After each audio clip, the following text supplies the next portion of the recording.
país, não sei se houve alguma.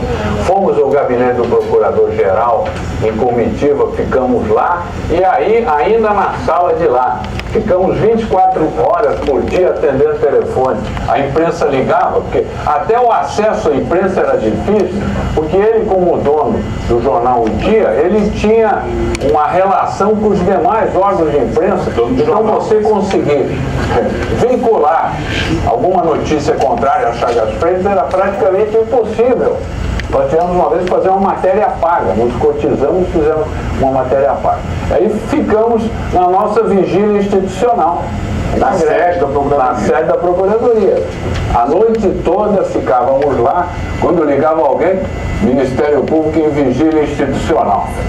Mas aí teve a bala de prata que ele deu no Ministério Público. Diante do nosso movimento, ele encaminhou um projeto de lei alérgica, criando a figura do promotor ad hoc. Malsinado promotor ad hoc. Se o promotor estivesse ausente, o juiz nomeava qualquer advogado promotor. Aí foi. Quer dizer, aí não dá mais para... O movimento estava com grande dificuldade, e aí eu apresentei a proposta em Assembleia Geral e ele foi expulso. O Nelson Pessegueiro foi a desembargadora, aí veio o Nerval Cardoso, que foi um embate difícil, mas aí nós já estávamos nos aproximando de 1982. Aí vamos nos engajar no movimento político. Quais são os candidatos a governador? Então iniciamos esta mobilização política.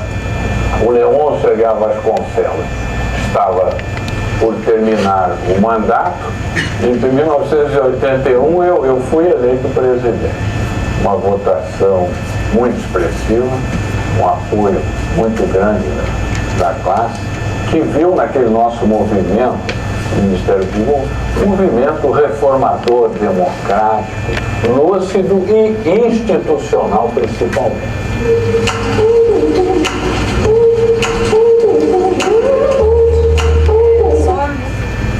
Só para terminar mesmo, a gente tem no Brasil grandes experiências de história pública, nós temos uma museologia social impactante de respeito, nós temos uma capacidade arquivística também de respeito, então a gente tem profissionais capacitados no Brasil, vamos nos olhar e aí nos integramos quanto MPRJ para dialogarmos com todas e todos vocês. Obrigada. Então vamos lá, a Carta do Recife. Os participantes do 9º Encontro Nacional dos Memoriais do Ministério Público, realizado entre os dias 20 e 21 de setembro.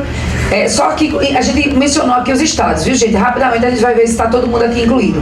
Em Recife, Pernambuco, contando com os representantes do Ministério Público do Estado do Amapá, Pará, Maranhão, Paraíba, Pernambuco, Sergipe, Bahia, Mato Grosso, Goiás, Espírito Santo, Minas Gerais, São Paulo, Rio de Janeiro, Santa Catarina e Paraná. Do Ministério Público Federal, Ministério Público do Trabalho, Ministério Público Militar e Ministério Público do Distrito Federal e Territórios e do Conselho Nacional do Ministério Público.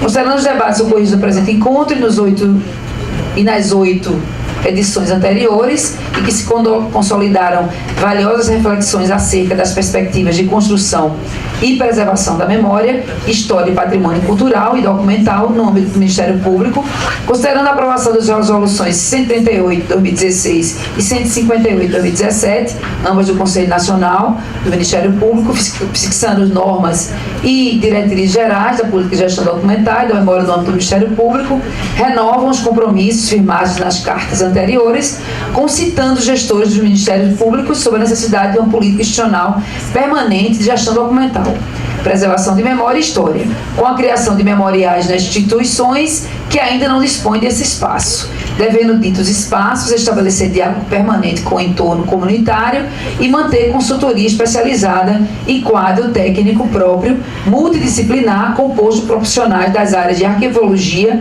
memória, história, direito, patrimônio, museologia, arquitetura, comunicação, bioeconomia, informática e educação, conforme as atividades envolvidas. Recomendo a criação do cargo de museólogo, pronto, aí é específico, nos quadros de apoio nos diversos ramos do Ministério Público, reforça a importância dos diversos órgãos do Ministério Público, preverem nos orçamentos e planos estratégicos os recursos necessários para a instalação, manutenção e fomento das atividades visando a preservação da história, da memória e dos acervos institucionais.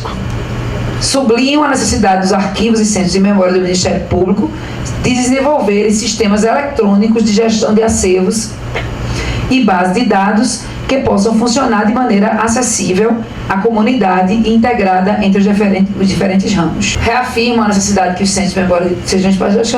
Já li isso, não? Com atendimento das diversas normas de acessibilidade. Não li ainda não. A necessidade que os centros de preservação de memória sejam espaços inclusivos com atendimento das diversas normas de acessibilidade, não apenas os espaços físicos, como os espaços virtuais. Recomendam a necessidade que as unidades ministeriais dotem os setores de arquivo e memória de equipamentos de preservação dos documentos em meio físico e digital, com o desenvolvimento de ferramentas que disponibilizem o acervo para pesquisa e consulta. Recomenda que as unidades ministeriais, através dos centros de aperfeiçoamento funcional, arquivos e centros de memória, elaborem cursos, cartilhas e outros meios que dotem os agentes ministeriais, membros e servidores, por favor. Recomenda a estruturação dos... Isso aí a gente discutiu, a estruturação dos centros de informação e memória que integrem arquivo, biblioteca e memorial, inseridos no organograma dos Ministérios Públicos. Destacam a necessidade que o Conselho Nacional do Ministério Público, através do COPLANAME, elabore tabelas unificadas de temporalidade. Isso também já está sendo discutido, né, nas reuniões do Conselho. Área meio e área fim, observando em sua formulação as atuais tabelas de taxonomia, considerando tratar-se de ferramentas essenciais à boa política de gestão de documentos e, por consequência, filtro para a preservação de documentos com valor histórico. Reitera a proposta de abordar a história do Ministério Público dos programas de capacitação de seus membros e servidores, bem como os cursos de ingresso e vitaliciamento na carreira e nas ações de educação e aperfeiçoamento institucional. Apoia a participação dos projetos de boas práticas relativas à preservação da memória do Ministério Público em prêmios. Isso também é bem interessante, e editais de fomento à cultura e ações de sensibilização junto aos parlamentares do Estado e da União em prol da preservação da memória do Ministério Público. Propõe o cadastramento de memoriais e centros de preservação da memória de cada unidade do Ministério Público junto ao Cadastro Nacional de Museus do Instituto Brasileiro de Museus do Ministério da Cultura para a difusão da memória do Ministério Público. Recomendo que nos encontros nacionais de memoriais do Ministério Público seja garantido um espaço específico para a apresentação de boas práticas das diversas unidades do Ministério Público, bem como fomentar o debate e a troca de experiências entre os diversos memoriais e centros de memória. A gente viu como isso é rico. Recomendam a organização do primeiro Congresso de Documentação, Arquivo, Biblioteca e Memória do Ministério Público Brasileiro, evento a ser realizado a cada 3 anos, com espaço para inscrição de trabalhos científicos sobre memória do Ministério Público Brasileiro e de experiências nos centros de memória de seus diversos anos. Recomenda a adoção de práticas e projetos colaborativos entre as instituições, bem como o compartilhamento de iniciativas, através da criação de ambientes que permitam a disponibilização de projetos e produtos. Sugerem a criação de uma categoria específica dentro do Prêmio do Conselho Nacional do Ministério Público para as iniciativas e boas práticas que visem a preservação da história, memória e gestão documental do Ministério Público.